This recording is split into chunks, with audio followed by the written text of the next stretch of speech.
23/11 मीठे बच्चे तुम देही अभिमानी बनो तो सब बीमारियां खत्म हो जाएगी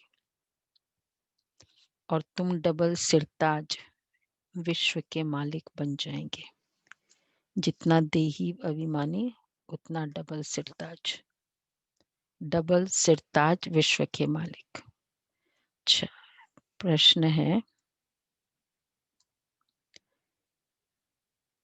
बाप के सम्मुख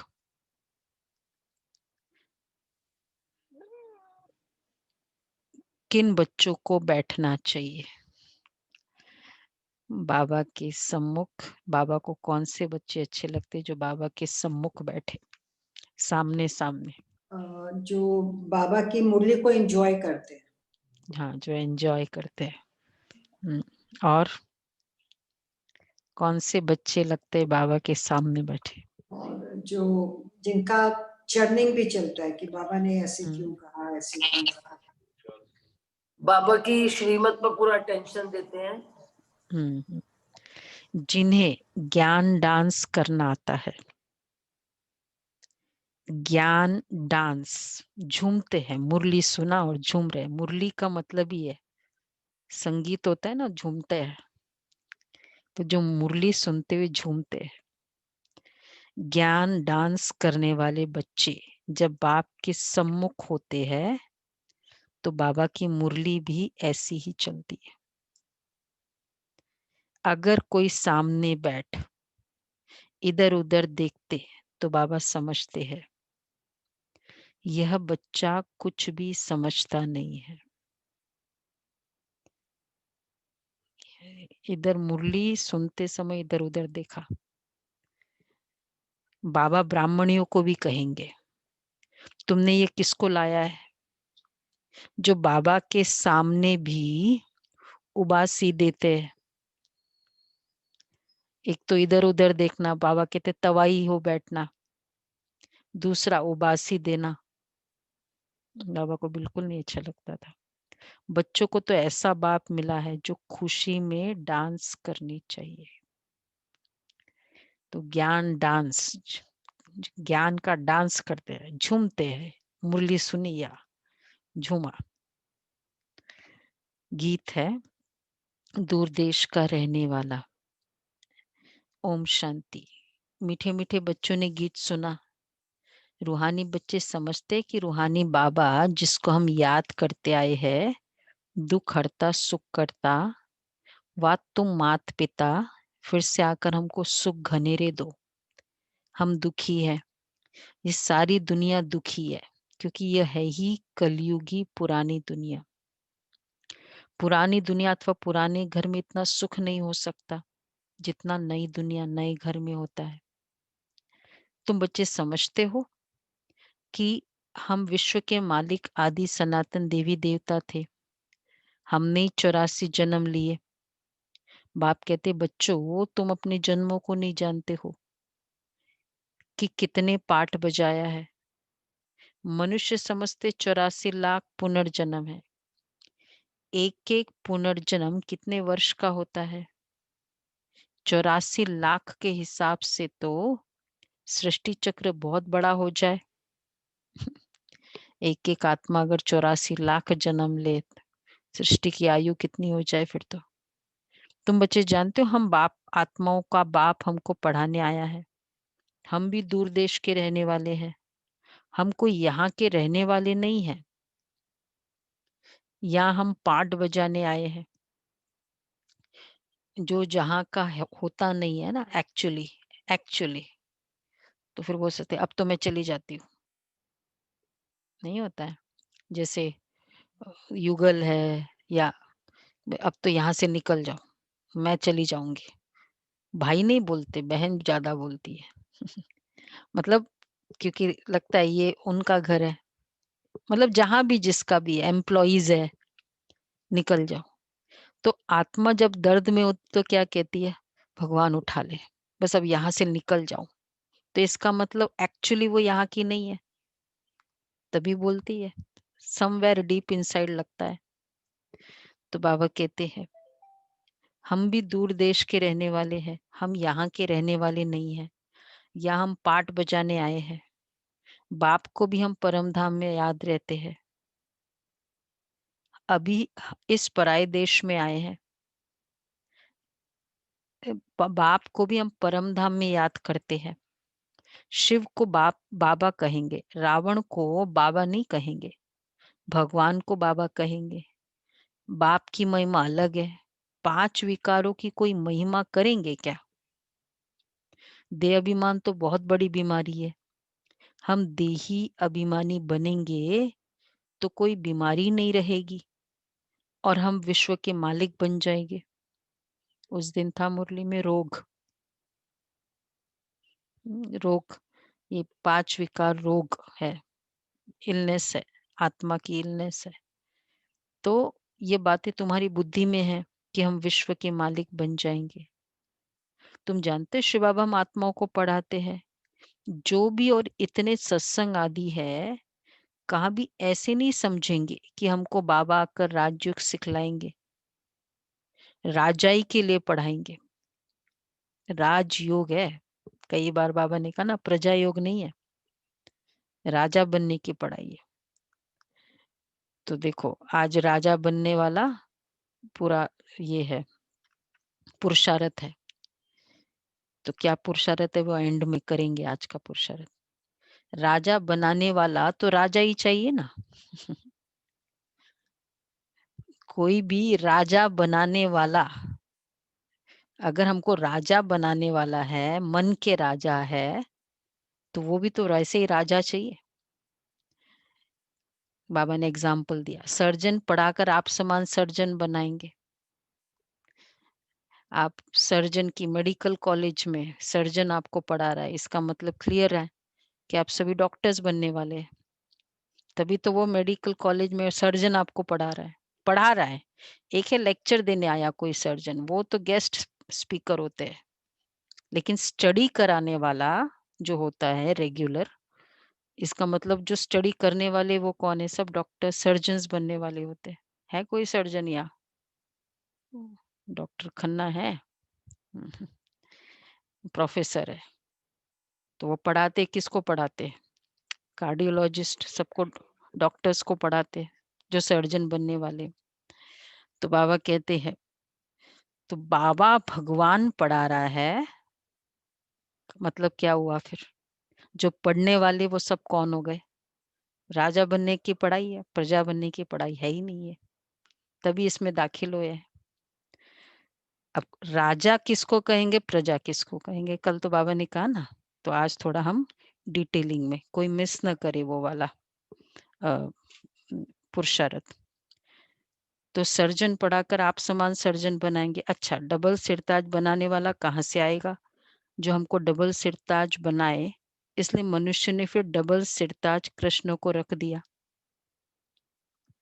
और कोई डबल सिरताज है नहीं। देखो डबल सिरताज बनाने की पढ़ाई कोई सुनी?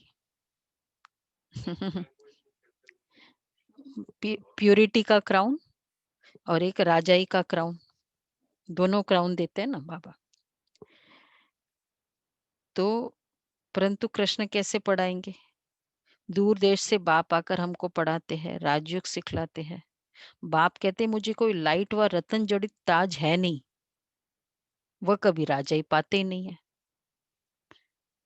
राजा ही है नहीं बाबा, लेकिन राजा बनाने वाली पढ़ाई कराते हैं। डाउटफुल है ना भाई, सर्जन तुम हो नहीं। तो बाबा कहते हैं ना, मुझे कभी कोई लाइट का क्राउन, निराकार है, पीछे लाइट का क्राउन कह देंगे मुझे, और शरीर है ही नहीं, सबसे बड़ा ड्रॉबैक या सबसे बड़ा प्लस पॉइंट भी है। तो फिर ताज कहाँ से आया? डबल सिर ताज बनते ही नहीं, औरों को बनाते हैं। बाप कहते हैं हम क्यों बाबा डबल सिरताज नहीं बनते, औरों को बनाते? फिर तो उनको भी सर्कल में नीचे आना पड़ेगा। अगर हम राजा बनता तो फिर रंक भी बनना पड़ता। मैं राजा ही नहीं बनता हूँ, बेस्ट है। पर ये चॉइस हमारे लिए है ही नहीं ना, हम सोचे हमको भी बाबा ऐसा कर देना, यही तो प्रॉब्लम हो गई भक्ति मार्ग में। यही स्टेटस को रीच करने के लिए उन्होंने कहा मोक्ष, जन्म मरण से न्यारा, निर्वाण, चला जाओ, ये स्टेटस हमको मिल जाए, इसलिए हम आत्मा इस परमात्मा, पर ये नहीं मिलेगी। तो तुम भी डबल सिरताज बनते हो, तो तुमको बनाने वाला भी डबल सिरताज होना चाहिए। बाप भारतवासी राव थे, अब रंक है, जो फिर तुम्हारा योग भी लगे, तो जो जैसा होगा ऐसा आप समान बनाएगा। सन्यासी कोशिश कर सन्यासी बनाएंगे, तुम गृहस्थी व सन्यासी, तो फिर तुम फॉलोअर्स तो ठहरे नहीं।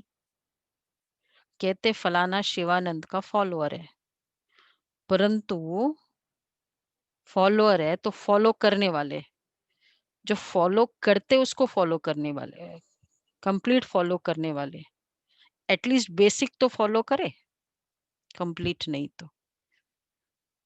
तो बाबा कहते अगर कोई सन्यासी, जैसे शिवानंद का एग्जाम्पल दिया, स्वामी शिवानंद का, तो अगर वो सन्यासी है और हम कहते हैं उनके फॉलोअर्स है, तो वो भी सन्यास लिया। जो लाइफस्टाइल है उनकी लाइफस्टाइल फॉलो की, वो भी नहीं की। एटलीस्ट हम लोग, हमारा तो बेसिक लाइफस्टाइल है, वो कॉमन, वो है ही है, चाहे वो दादी हो चाहे वो गृहस्थी हो, अगर है तो है, पवित्रता है तो है, खान पान की शुद्धि अगर सेंटर पे खाते वही घर में खाना है। फॉलोअर तो उसको कहेंगे ना जो फॉलो करने वाले। तो बाबा कहते हैं फलाना शिवानंद का फॉलोअर है, परंतु वो तो सन्यासी माथा बूंदने वाला है, तुम तो फॉलो करते नहीं, वो तो सन्यासी बना। डिवाइन लाइफ सोसाइटी है ना उनकी, शिवानंद की। मुनि की रेत, ऋषिकेश में उनका आश्रम बहुत बड़ा है, वहां से फिर ऑल ओवर वर्ल्ड में आश्रम है उनके। हाँ, बीकेएस तो फॉलोअर्स हो गए ना, इसलिए तो वो कई कहते हैं हमको कि वो आप लोगों का ना बड़ा फॉलो करते हैं। अज्ञानी जो होते हैं ना, वो कभी हमको रिफर करना होता है ना, वो आप लोग का ही फॉलो करते हैं। वो कैसे बताएंगे? फॉलो आप लोग का करने का मतलब है अमृत वेला करेंगे, मुरली सुनेंगे, पवित्र बनेंगे। मतलब सपोज आपके लिए किसी ने कहा कि ये ना, सपोज आपके कोई रिलेटिव कहेंगे वो आप लोगों का फॉलोअर है, तो मतलब क्या आप बेसिक लाइफस्टाइल फॉलो करते हो, इसको कहेंगे। तो वो तो फिर बाबा कहते वो तो फॉलोअर है नहीं, तो तुम फिर फॉलोअर क्यों कहते हो? माथा मोड़ा, सन्यासी बने, फॉलो करो ना। मतलब क्योंकि हम उनको मानते हैं उसको कहेंगे सन्यासी, हम इसके फॉलोअर है। क्योंकि थोड़ा बहुत हम वो चीज करते हैं उसको कहेंगे सन्यासी, नॉट अलाउड। तो बाबा कहते हैं फॉलोअर तो वह जो झट कपड़ा उतार कफनी पहन ले।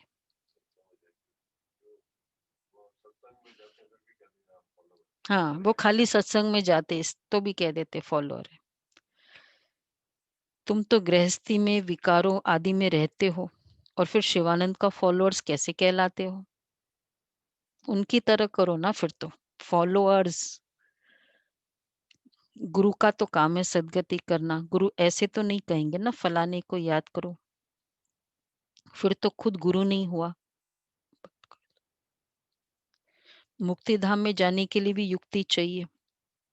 तुम बच्चों को समझाया जाता है तुम्हारा घर है मुक्ति धाम अथवा निराकारी दुनिया। आत्मा को कहा जाता है निराकारी सोल। शरीर है 5 तत्वों का बना हुआ। आत्माएं कहाँ से आई? परम धाम निराकारी दुनिया से। वहां बहुत आत्माएं रहती है, उनको कहेंगे स्वीट साइलेंस होम। वहां आत्माएं दुख सुख से न्यारी रहती है। ये अच्छी रीति पक्का करना है। कल बैठे थे परम धाम डे था ना, वहां आत्माएं दुख सुख से न्यारी है और वो स्वीट साइलेंस होम है। कितनी बड़ी डिस्क्रिप्शन बाबा ने परम धाम की दी है। आत्मा परमात्मा को पहचानती नहीं है, ये भी एक परम धाम है। और आत्मा अपनी संपूर्ण स्टेज में है, ये परम धाम है। हर आत्मा का परफेक्ट स्टेज, सत्व प्रधान स्टेज परम धाम में। जो भी आत्मा का जिस लेवल का सत्व प्रधान स्टेज है वो परम धाम का, ये परम धाम है। तो बहुत सारी बातें, परम धाम खाली point of red light world और आत्माएं वहां हैंगिंग है, वही नहीं है। परम धाम डे मतलब ये सारी बातें हम उसका फोकस कर सकते हैं, उस बातों को। तो जैसे टीचर्स डे होता है ना, तो टीचर्स डे में क्या करते हैं, पूरा वो टीचर्स हमारे लिए क्या क्या किया है उस टीचर के, इसी तरह। तो बाबा कहेंगे, उनको कहेंगे स्वीट साइलेंस होम। देखो स्वीट साइलेंस होम परम धाम को, डेड साइलेंस नहीं है। वहां आत्माएं सुख दुख से न्यारी है, ये अच्छी रीति पक्का करना है हमें। स्वीट साइलेंस होम के रहने वाले, यहाँ ये नाटकशाला है जहाँ हम पाठ बजाने आते हैं। इस नाटकशाला में सूर्य चांद स्टार्स आदि बत्तियां है। कोई गिनती कर न सके कि ये नाटकशाला कितने माइल्स की है। एरोप्लेन में ऊपर जाते लेकिन उसमें पेट्रोल आदि इतना नहीं डाल सकते जो जाकर फिर लौट भी आए। इतना दूर नहीं जा सकते। वह समझते हमने इतने माइल्स तक है, लौटेंगे नहीं तो गिर पड़ेंगे। समुद्र का व आकाश तत्व का अंत पा नहीं सकेंगे। अभी बाप तुमको अपना अंत देते हैं। आत्मा इस आकाश तत्व से पार चली जाती है। कितना बड़ा रॉकेट है उनका, तो वो इतना भरना पड़ता है पूरा ऑक्सीजन और वो, क्योंकि फिर इतने माइल्स जाए और इतने वापस आए। वो हो गया ना प्रॉब्लम, अभी वापस नहीं आया। तो कितना बड़ा रॉकेट है आत्मा। तुम आत्माएं जब पवित्र बन जाएगी तो फिर रॉकेट मिसल तुम उड़ने लग पड़ेंगे।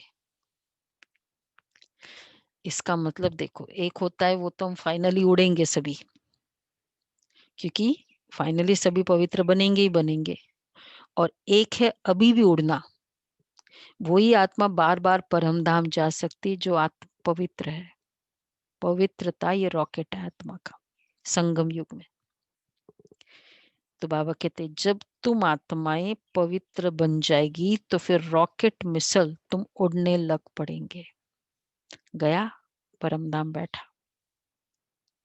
सबके पास रॉकेट है परम धाम का। ये डॉक्टर वाला सचिन अपना बता रहे थे कि अमृत वेला योग वो होता है कि बैठे अशरीरी उड़े और पहुंच गए हाँ, परम धाम। परम धाम पहुंचे। तो ये रॉकेट है। तो इसलिए दोनों बातें हैं। जितनी इम्प्योर सोल है वो आत्मा खींचेगी, बॉडी है ना, पुल करेगी, भारीपन है। तो ये भारीपन, संकल्पों का भारीपन, अर्थात जिसके बहुत हिसाब किताब हो, वो आत्मा जा नहीं सकती, उड़ नहीं सकती, भारीपन है। जितने जितने आत्मा सेटल करती जाएगी ना, चुकतू करती जाएगी, लाइट होगी, ऊपर उड़ेगी। एक और रीजन है उड़ने का। तो बाबा कहते हैं सूर्य चांद से भी पार उस पार, सूर्य चांद से भी उस पार मूल वतन में चले जाएंगे। सूर्य चांद का अंत पाने की कोशिश बहुत करते हैं। दूर के स्टार्स आदि कितने छोटे देखने में आते हैं, है तो बहुत बड़े। जैसे तुम पतंग उड़ाते हो तो ऊपर में कितनी छोटी छोटी दिखाई पड़ती है। बाप कहते हैं, कितना बाबा क्लियर एग्जाम्पल बताते हैं कि आत्मा कैसी दिखती है। पतंग बड़ा है लेकिन दूर तो छोटा छोटा दिखेगा ना, पतंग छोटा थोड़ी है वो तो है जितना ही है। तो आत्माएं कैसी है, छोटी छोटी है। तो बाप कहते तुम्हारी आत्मा तो सबसे तीखी है, रॉकेट से भी तीखी। सेकंड में एक शरीर से निकल दूसरे गर्भ में जाए प्रवेश करती है। किसका कर्मों का हिसाब किताब देखो कैसे सेकंड में प्रवेश करती है। नहीं नहीं, जनरल हर आत्मा में वो पावर है। आत्मा की कैरेक्टरिस्टिक्स है रॉकेट मिसल। बाबा ने एग्जाम्पल दिया, एक शरीर से निकल दूसरे गर्भ में जाए प्रवेश करती है। किसका कर्मों का हिसाब किताब लंदन में है, शरीर छोड़ा इंडिया में, तो सेकंड में लंदन में जाकर जन्म लेगी। उस आत्मा के साथ गहरा हिसाब किताब है, क्योंकि जिन आत्मा के साथ बहुत डीप कार्मिक अकाउंट होगा वो सबसे नजदीक वाले रिलेशन होंगे, और वो जहां भी रहेंगे वहां जाना पड़ेगा उसको। लॉ है ये। तो बाबा कहते सेकंड में जीवन मुक्ति भी गाई हुई है ना। बच्चा गर्भ से निकला और मालिक बना, वारिस हो ही गया। स्कूल में तो तुम बच्चों ने भी बाप को जाना। अच्छा, बाबा ने पॉइंट चेंज कर दी। सेकंड में जीवन मुक्ति, तुम बच्चों ने भी बाप को जाना, गोया विश्व के मालिक बन गए। बेहद का बाप ही आकर तुमको विश्व का मालिक बनाते। स्कूल में बैरिस्ट्री पढ़ते तो बैरिस्टर बनेंगे ना। यहाँ तुम डबल सिरताज बनने के लिए पढ़ते हो, अगर पास होंगे तो डबल सिरताज जरूर बनेंगे। फिर भी स्वर्ग में तो जरूर जाएंगे आएंगे। तुम बच्चे, तुम जानते हो बाप तो सदैव वहां ही रहते हैं। ओ गॉड फादर कहेंगे तो भी दृष्टि जरूर ऊपर जाएगी। गॉड फादर है तो जरूर कुछ तो उनका पाठ होगा ना। अभी पाठ बजा रहे हैं। उनको बागवान भी कहते हैं, कांटों से आकर फूल बनाते हैं। तो तुम बच्चों को खुशी होनी चाहिए, बाबा आया हुआ है। देश पर आए, दूर देश का रहने वाला आए देश पर आए। दूर देश का रहने वाला तो बाप ही है। ये कितना एक्यूरेट गीत बना है। दूर देश का रहने वाला कौन है? गीतकार कहाँ गए? गीतकार ही एब्सेंट है। तो बाबा कहते हैं दूर देश का रहने वाला आया देश पर आए। ये गीत बजाना भाई पूरा आज, ये वाला। तो और आत्माएं भी वहां रहती है, यहाँ फिर पाठ बजाने आती है। देश पर आए, ये अर्थ कोई भी नहीं जानते हैं। मनुष्य तो भक्ति मार्ग में जो सुनते वह सत सत कहते रहते हैं। तुम बच्चों को बाप कितना अच्छी रीति समझाते हैं। आत्मा इम्प्योर होने से उड़ नहीं सकती, प्योर बनने बिगर वापस जा नहीं सकती।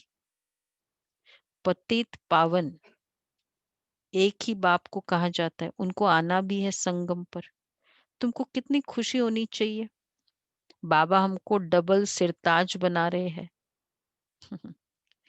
देखो जितनी हाईएस्ट स्टेटस मिलती है ना, उतना कहते कि भाई जैसे जरूरी नहीं कि एक कंपनी का वो तो ठीक है, कोई भी हाईएस्ट स्टेटस होता है कि भाई देखो आखिर वो चेयरमैन बना, ये हुआ फिर ये हुआ फिर ये हुआ और वो चेयरमैन बना, हाईएस्ट स्टेटस है। अब उससे भी ज्यादा कहते हैं आखिर वो प्रेसिडेंट बन गया और फिर वो सुपर पावर का प्रेसिडेंट बन गया। हाईएस्ट स्टेटस है ना पूरे वर्ल्ड में अभी एज ऑफ एट प्रेजेंट। तो इससे भी हाईएस्ट स्टेटस डबल सिरताज, विश्व के मालिक। सिर्फ प्रेसिडेंट नहीं, पीछे डबल ताज। बताओ ये वाला स्टेटस कोई स्कूल है? कोई खींची भी नहीं। वो कुर्सी तो लोग कहेंगे बैठो तुम, बैठे रहो, खींचने की तो बात ही छोड़ो, बैठो तुम। ये वाली डबल सिरताज। तो बाबा कहते हैं इससे हाईएस्ट, इससे बड़ा कोई पदवी होती नहीं, इससे उच्च दर्जा कोई का होता नहीं। डबल सिरताज विश्व महाराजन, जिसमें प्रकृति भी तुमको आवाहन करे, आत्माएं भी आवाहन करे। इसलिए तो देवी देवताओं का जब जन्म होता है तो कैसे बताते हैं, सब तरफ से देवताएं फूल, मतलब पूरा जो बताते हैं, वेट कर रहे हैं सभी। यहाँ तो लड़ते हैं, चाहे डबल सुपर पावर के प्रेसिडेंट है तो लड़ते मतलब वो स्टेटस के लिए तो कितना कुछ कर रहे हैं वो। बाबा कहते हैं तुम बच्चों को बाप कितना अच्छी रीति समझाते हैं। बाप कहते हैं मैं डबल सिरताज बनता नहीं हूं, मैं आता ही हूं एक बार पराये देश पराये शरीर में। यह दादा भी कहते हैं मैं शिव थोड़ी हूं, मुझे तो लखीराज कहते थे। फिर सरेंडर हुआ तो बाबा ने ब्रह्मा नाम रखा। इसमें प्रवेश कर इनको कहते हैं तुम अपने जन्मों को नहीं जानते हो। लेखराज नाम था लखीराज बाबू, के नाम से बाबा जाने जाते थे अपने सर्कल में। तो बाबा कहते हैं जब इसमें प्रवेश किया तो सरेंडर हुआ। फिर इसमें प्रवेश कर इनको कहा कि तुम अपने जन्मों को नहीं जानते हो, 84 जन्मों का भी हिसाब होना चाहिए ना। वो लोग तो 84 लाख कह देते हैं, जो बिल्कुल ही इम्पॉसिबल है। 84 लाख जन्मों का राज समझाने में ही देखो भगवान को समझाना है, वो डीप रियलिटीज जो दुनिया में नहीं समझाई गई। एक तो सृष्टि के आदि मध्य अंत, एक ये रियलिटी है, फिर उसकी डिटेलिंग है, फिर आत्मा कैसे इस सृष्टि चक्र में आती करती है वो रियलिटी, फिर आत्मा के अपने पूरे कर्मों जन्मों का, और फिर वो जन्म का रीजन क्या है, वो सारा रियलिटी है। तो बाबा क्या कहते हैं, अब अगर 84 लाख जन्मों का राज समझाए तो कितने सैकड़ों वर्ष लग जाए, क्योंकि मुझे पूरी रियलिटी बतानी है आपको। 84 लाख याद भी पढ़ न सके, 84 लाख योनियों में तो पशु पक्षी आदि सब आ जाते हैं। मतलब ये नंबर ऑफ योनि है। मिस्टेक देखो कितना होता है, वही चाइनीज विस्पर, बात कुछ और होती है। और 2 घंटे में अ, किसी ने कुछ कहा कि ये ऐसा बीमार है, मतलब वो इधर गिर गया, फिर फोन करने वाले बोला कि वो बाहर गया तो गिर गया। अब फिर और जब रियल पूछो तो बोला कुछ नहीं, घर में ही था। तो 2 घंटे में बात चेंज हो जाती है। तो फिर 84 लाख 2,500 साल में बात चेंज नहीं होगी। उसमें मतलब बाबा कब बोलते हैं और फिर हम कब बोलते हैं। इस्कॉन के जो प्रभुपाद जी हैं, उन्होंने बताया राजा ध्रुव सतयुग में हुए और उस समय हर एक की उम्र 36,000 साल थी। हाँ वो तो बहुत सारी है। उसी में बहुत सारे मतलब बिलीफ्स है, कोई इतने हजार, कोई उतने हजार। तो बाबा देखो रियलिटी क्या है, 84 लाख योनिया, ये टोटल नंबर ऑफ योनि है पशु पक्षी सब। हाँ हाँ, जल थल आकाश, नहीं पेड़ योनियों में तो हाँ, जो भी है वो योनि है, जितने भी नंबर ऑफ योनि समझो। बट मनुष्य उस योनि में नहीं जाता है, उन्होंने ये ऐड कर दिया। मनुष्य का ही जन्म दुर्लभ गाया जाता है, जानवर थोड़े नॉलेज समझ सकेंगे। तुमको बाप आकर नॉलेज पढ़ाते हैं, डर कराने के लिए ही बोलते हैं ना। बच्चे को डर कराना है तो कहते हैं हाउ पकड़ ले जाएगा, हाउ जाएगा। हाउ क्या है, माँ को ही नहीं पता हाउ है क्या। तो लेकिन वो डर है। तो बाबा कहते हैं जानवर थोड़ी नॉलेज समझ सकेंगे, तुमको बाप आकर नॉलेज पढ़ाते हैं। खुद कहते मैं आता हूँ रावण राज्य में। माया ने तुमको कितना पत्थर बुद्धि बना दिया, 84 लाख योनिया कहते। साधु संतों ने, ताकि मनुष्य अच्छे कर्म करे, उस डर से ये बताया। भाव ये था, उनका भाव बहुत शुद्ध था, इंटरप्रेट होते होते ऐसा हो गया। अब फिर बाप तुमको पारस बुद्धि बनाते हैं, उतरती कला में तुम पत्थर बुद्धि बन गए। अब फिर बाप चढ़ती कला में ले जाते हैं। नंबरवार तो होते हैं ना, हर एक को अपने पुरुषार्थ से समझना है। मुख्य बात है याद की, रात को जब सोते हो तो भी यह ख्याल करो बाबा हम आपकी याद में सो जाते हैं, गोया हम इस शरीर को छोड़ देते हैं, आपके पास आ जाते हैं। तो ऐसे बाबा को याद करते करते सो जाओ, तो फिर देखो कितना मजा आता है। बाबा लास्ट वाले थॉट क्या होने चाहिए, बाबा आपकी गोद में आ गए, बाबा कहते रिटायर, परम धाम चले जाओ। रिटायर होने के बाद क्या जाता है, घर में ही सोते हैं ना। सोने का मजा घर में ही आता है। और वही गोद चाहिए, बच्चा होता ना वही बेड चाहिए, बाबा की गोद में सो। तो घर में है ना, परम धाम जाओ। तो रात को सोते समय क्या ख्याल करो, तो ऐसे बाबा को याद करते सो जाओ। क्या याद करना है आज? याद है? बाबा हम आपकी गोद में सो जाते हैं। सब सिखाना पड़ता है बाबा बच्चों को, जैसे बोलना पड़ता है ना। फिर गोया हम इस शरीर को छोड़ देते हैं, आपके पास आ जाते हैं। Last thought of the day ये होना चाहिए। ऐसे बाबा को याद करते करते सो जाओ, फिर देखो कितना मजा आता है। कोई कहे नींद नहीं आती है, जिसको भी प्रॉब्लम है ये वाले थॉट्स करो सारा समय। एक्टिवेटिंग थॉट्स करेंगे तो फिर तो नींद कैसे आएगी। और चलो फिर नींद नहीं आती, बहुत अच्छा, बहुत लेटे लेटे योग योग करो। प्रॉब्लम तो ये है ना, योग में नींद आती है, तभी नींद में योग करो, अच्छा है और अच्छा है। अच्छा फिर क्या करें? दूसरा क्या तरीका है? हो सकता है सूक्ष्म वतन में भी चले जाओ, मूल वतन में तो जा नहीं सकेंगे। अभी वापस जाने का समय कहाँ आया है? सटल वर्ल्ड में चले जाओ, बाबा के पास, बाप दादा के पास, परम धाम में चले जाओ। कभी माँ के पास जाओ, कभी फादर के पास जाओ। सोते समय यही दोनों चाहिए होते हैं बच्चे को। वैसे माँ ज्यादा चाहिए होता है। ब्रह्मा माँ के पास चले जाओ, सूक्ष्म वतन में चले जाओ, बाबा ने कहा।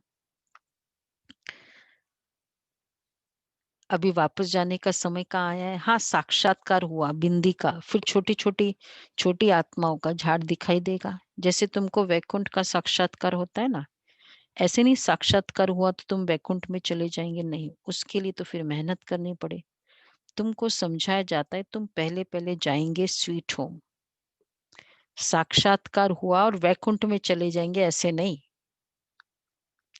उसके लिए मेहनत करनी पड़ेगी। वैकुंठ में जाना है उसके लिए एफर्ट है। परम धाम जाना है वो सब जा सकते हैं, माँ बाप है ना, माँ बाप के पास सब जा सकते हैं। तो साक्षात्कार हुआ बिंदी का, फिर छोटी छोटी आत्माओं का झाड़ दिखाई पड़ेगा। ऐसे नहीं साक्षात्कार हुआ तो तुम वैकुंठ में चले जाएंगे, नहीं। उसके लिए मेहनत करनी पड़ेगी। तुमको समझाया जाता है तुम पहले पहले जाएंगे। फर्स्ट हम जाएंगे यहाँ से डायरेक्ट, सुरेश भाई बताएंगे पहले पहले कहाँ जाएंगे। सूक्ष्म वतन जाएंगे। सूक्ष्म वतन, पहले पहले फिर वहां से परम धाम। सूक्ष्म वतन क्यों जाएंगे? आराम बस करने। टॉपिक सूक्ष्म वतन है, फिर परम धाम। अच्छा, जंक्शन, वो हमारा जंक्शन है, वो सारा अकाउंट सेटल वहां करेंगे, बैलेंस। टोल टैक्स पे किए बगैर थोड़ी आगे जाएंगे आपको, तो वो वाला है। और उसके बाद फिर परम धाम जाएंगे, वो फिर ऊपर जाएंगे वतन में। ऐसे नहीं, तो बाबा कह रहे हैं सब आत्माएं, तुमको समझाया जाता है पहले पहले जाएंगे स्वीट होम, मतलब फाइनली हमारा डेस्टिनेशन स्वीट होम है, वो सिर्फ टैक्स पे करना होता है। सब आत्माएं पाठ बजाने से मुक्त हो जाएगी, ये परम धाम, कि जहां आत्माएं पाठ बजाने से मुक्त हो जाए। जब तक आत्मा पवित्र नहीं बनी है तब तक जा न सके। बाकी साक्षात्कार से मिलता कुछ भी नहीं है। मीरा को साक्षात्कार हुआ, वैकुंठ में चली थोड़ी गई। देखो बाबा ने कितना क्लियर कर दिया, साक्षात्कार से आपको वहां वैकुंठ में जा नहीं सकते। अगर वैकुंठ का साक्षात्कार हुआ तो चाहे किसी को कितने भी साक्षात्कार हो, कोई चाहते ना मुझे दिख जाए वैकुंठ, उससे वैकुंठ जानी से, वैकुंठ के लिए तो लायक बनना पड़ेगा, रोज पुरुषार्थ करना पड़ेगा, चार्ट बनना पड़ेगा। वो है वैकुंठ के लिए क्राइटेरिया। वैकुंठ तो सत्युग में ही होता है। अभी तुम तैयारी कर रहे हो वैकुंठ का मालिक बनने के लिए। बाबा ध्यान आदि में इतना जाने नहीं देते हैं, क्योंकि ध्यान है एंटरटेनमेंट। क्योंकि तुमको तो पढ़ना है ना, बाप आकर पढ़ाते, सर्व की सदगति करते, विनाश भी सामने खड़ा है। शुरू में तो पाठ इसलिए था ना, एक तो स्थापना करना था तो थोड़ा चमत्कार दिखाया, और फिर कुछ पूरे दिन काम भी नहीं था ना इतना, तो थोड़ा ये वाला काम चला, मतलब प्रूफ हो गया है ना। अब जो बाबा ने दिखाया तभी तो हम आज गोल्डन एज में दिखा सकते हैं। बाबा ने दिखाया दादी को, तो बाबा ध्यान आदि में इतना जाने नहीं देते हैं, क्योंकि तुमको तो पढ़ना है, विनाश भी सामने खड़ा है। बाकी असुर और देवताओं की लड़ाई तो है नहीं, वो आपस में लड़ते हैं तुम्हारे लिए, क्योंकि वो लड़ रहे हैं, असुर और देवता ही नहीं लड़ते हैं, वो आपस में लड़ते हैं। तुम किसके लिए लड़ रहे हैं? वॉर होगा अभी, थर्ड वर्ल्ड वॉर। किसके लिए होगा? किसके लिए होगा थर्ड वर्ल्ड वॉर? वो आपस में लड़ते, किसके लिए लड़ रहे हैं? हम बच्चों के लिए। हाँ, तुम्हारे लिए नहीं, तुम्हारे लिए, क्योंकि तुम्हारे लिए नई दुनिया चाहिए। चाहिए नई दुनिया? किसको चाहिए नई दुनिया? चाहिए ना सभी को, तो लड़ाई एक्सपेक्टेड है। मतलब हम नई दुनिया चाह रहे हैं, इसके मतलब लड़ाई चाहिए। लड़ेंगे वो ना, तभी तो हमको मिलेगा। वॉर बंद हो चाहिए, ड्रामा अनुसार जो। बाकी तुम्हारी लड़ाई है, हमारी जो लड़ाई है वो है माया के साथ। तुम बहुत नामी ग्रामी वॉरियर्स हो, परंतु कोई जानती ही नहीं कि देवियां इतना क्यों गाई जाती है। अभी तुम भारत को योग बल से स्वर्ग बनाते हो, तुमको अब बाप मिल गया है, तुमको समझाते रहते हैं ज्ञान से नई दुनिया जिंदाबाद होती है। ये लक्ष्मी नारायण नई दुनिया के मालिक थे ना, अब पुरानी दुनिया है। पुरानी दुनिया का विनाश आगे भी मुसलों द्वारा हुआ था, महाभारत लड़ाई लगी थी, उस समय बाप राजयोग भी सिखा रहे थे। अब प्रैक्टिकल में बाप राजयोग सिखा रहे हैं ना, बाप ही तुमको सच बता रहे हैं। सच्चा बाबा आता है तो तुम सदैव खुशी में डांस करते हो, यह है ज्ञान डांस। तो जो ज्ञान डांस के शौकीन है, तो उनको ही सामने बैठना चाहिए। जो नहीं समझने वाले होंगे, ज्ञान को नहीं समझने वाले होंगे, तो क्या होगा? बोलो रिंकू। ज्ञान में मजा नहीं आता है, मुरली में नहीं समझते हैं, तो क्या होगा? उबासी आएंगी। तो जो नहीं समझने वाले होंगे उनको उबासी आएगी, नींद आएगी। मुरली लोरी भी है, बहुत अच्छी लोरी है, और कहीं नहीं नींद आएगी, यहाँ नींद आएगी। और अब तो ठंड है, फर्स्ट क्लास, गरम गरम कपड़े, सुबह सुबह का टाइम। तो अब देखो बाबा कहते हैं, तो जो ज्ञान डांस के शौकीन है उनको ही सामने बैठना चाहिए, और जो नहीं समझने वाले होंगे उनको उबासी आएगी। समझ जाते हैं, ये कुछ भी समझते, बाबा कहते हैं समझ जाते हैं, यह कुछ भी समझते नहीं है। इधर उधर देख रहे हैं, मतलब कुछ समझ नहीं रहे हैं।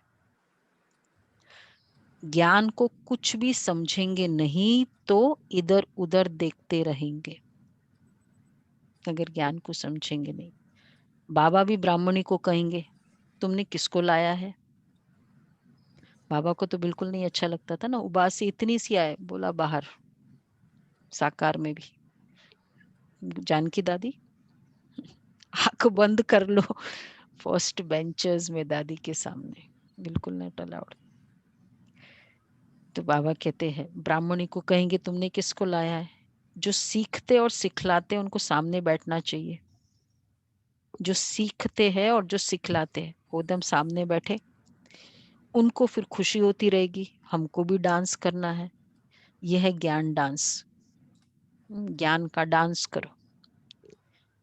डांस मतलब शरीर को हिलाना, ज्ञान सुनो और इधर हिलाओ, ये इधर हिले, ये इधर चुप बैठ जाए ना, गड़बड़ है। मतलब इधर हिलाते जाओ। क्यों बाबा ने बोला, क्या है इसका मीनिंग है? हिलाओ बाबा को, जब तक उसको नहीं समझ में आए तब तक उसको बैठने नहीं दो। तो बाबा कहते हैं मुरली तो यह ज्ञान की है ना, तो बाप ने समझाया है, रात्रि को सोते समय बाबा को याद करो, चक्रों को बुद्धि में याद करते रहो। बाबा पहले बोला रात्रि को सोते समय क्या करना है, याद है सबको? सबको याद है आज क्या करना है रात को सोते समय? अच्छा, अब बाबा बोलते हैं बच्चे रात्रि को सोते समय बाबा को याद करो, चक्रों को बुद्धि में याद करते रहो। बाबा हम अब इस शरीर को छोड़ आपके पास आते हैं, बस अब आए कि आए, परम धाम आया कि आया। ऐसे याद करते करते सो जाओ, फिर देखो क्या होता है। हाँ हाँ, कल बताओ। आज ऐसे सो जाओ याद करते करते। 2 पॉइंट्स बोलिए। दीदी क्या आंख याद सुबह करते जब उठना है तभी खुलती है, बस यही होता है। नींद कब आई कब गए पता ही नहीं चलता। नहीं, पर स्टेटमेंट तो ये हो ना लास्ट के, वो तो ठीक है नींद कब आई, लेकिन सोते सोते ये वाला याद करो। हाँ, आज ये करना है, ये होमवर्क है। आज ये होमवर्क है, सब करो। बाबा अब हम इस शरीर को छोड़ आपके पास आते हैं। ऐसे याद करते करते सो जाओ, फिर देखो क्या होता है। आगे कब्रिस्तान बनाते थे, फिर कोई शांत में चले जाते थे, कोई रास करने लगते थे। लिटरली बाबा परम धाम का एक्सपीरियंस करा देते थे। सुना देखा ना पिक्चर, एक पिक्चर या तो दिखाएंगे, कब्रिस्तान बनाया हुआ है। पिक्चर है या नहीं देखेंगे पूरा, वो सोए हुए हैं। हाँ वो पिक्चर है, ये साकार यादें में बाबा ने पूरा कब्रिस्तान बनाया। मतलब सुला देते थे ऐसे जैसे कोई शरीर आत्मा है नहीं, एकदम परम धाम, डेड जैसे शरीर, कब्रिस्तान इसलिए बोलते हैं। कोई रास करने लगते थे, तो इसमें फिर कोई शांत में चले जाते थे, कोई रास करने लगते थे। जो बाप को जानते नहीं तो वह याद कैसे कर सकेंगे? मनुष्य मात्र बाप को जानते ही नहीं, तो बाप को याद कैसे करेंगे? तब बाप कहते मैं जो हूं जैसा हूं, मुझे कोई भी नहीं जानते। अभी तुमको कितनी समझ मिली है? तुम हो गुप्त वॉरियर्स। वॉरियर्स नाम सुनकर देखो, ये बाबा ने हमको बोला संगम युग में, बच्चे तुम हो मिलिट्री, तुम हो वॉरियर्स, तुम हो सेना। तो फिर जब हमने द्वापर युग में वो वर्ड्स याद थे ना, मिलिट्री वॉरियर तुम हो, तो वॉरियर्स नाम सुनकर देवियों को फिर तलवार बाण आदि दे दिए। ये स्टार्ट हुआ ऐसा। हम लोगों ने ना, उन्होंने कहाँ से सुना, याद आ गया। तो देविया, हम देविया है, वॉरियर्स है, रावण दूसरा, हाँ वो याद आ गया। तुम वॉरियर्स हो योग बल के, योग बल से विश्व के मालिक बनते हो। बाहुबल से भल कोई कितना भी कोशिश करे परंतु जीत पा नहीं सकते। भारत का योग मशहूर है, ये बाप ही आकर सिखलाते हैं। पानी ये भी वानी भी किसको आएगा तो फिर पता जाएगा नहीं है, मतलब साफ रहेगा, नहीं तो बहुत गंदा हो ये भी किसको पता नहीं है।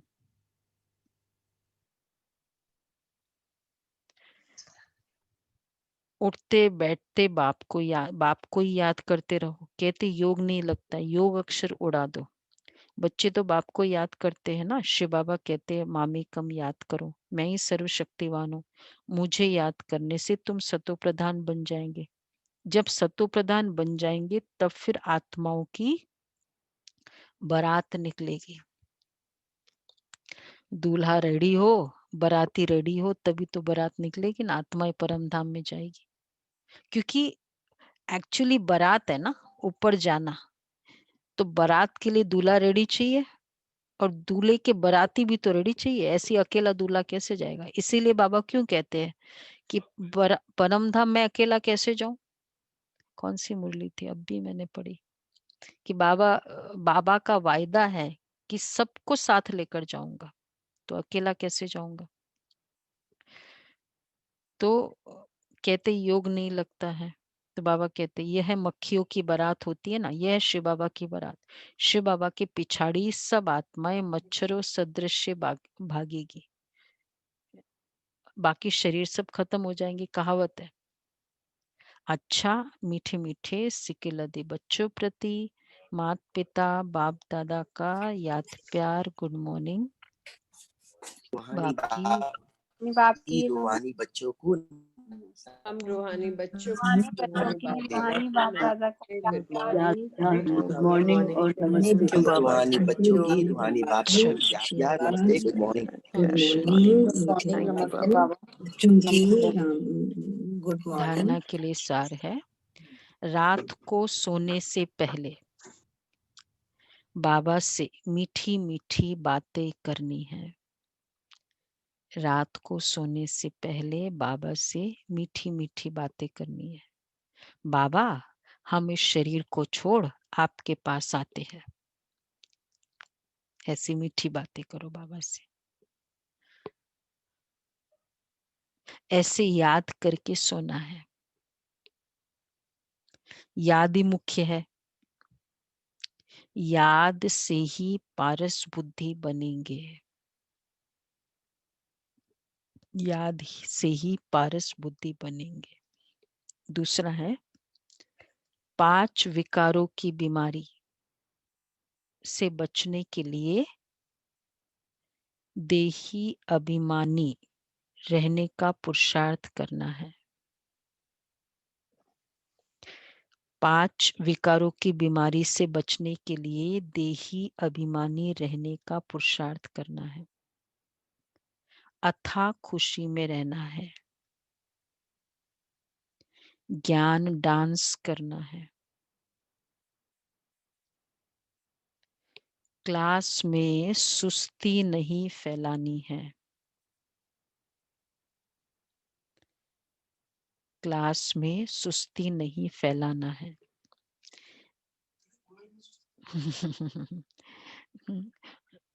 अच्छा, ऑनलाइन में किसी ने कहा ऑनलाइन में तो चलता है ना, सुस्ती फैलाओ तो उसमें क्लास नहीं होगी। ऑनलाइन में तो सब अलाउड है ना, इसलिए तो थोड़ा हिचक हो रही है ना कभी कभी सेंटर पे आने की। ऑनलाइन में तो चलता है क्योंकि सोफा है, कोई गद्दी पे है, सब कंफर्टेबल है। हाँ, ये अच्छा बात। एनीवे वो तो खुद का अपनी सच्चाई होगी बाबा के साथ कि मैं यहाँ तो चलो टीचर नोट करेगा, वहां खुद की सच्चाई है, और ही ज्यादा अलर्ट होना होगा।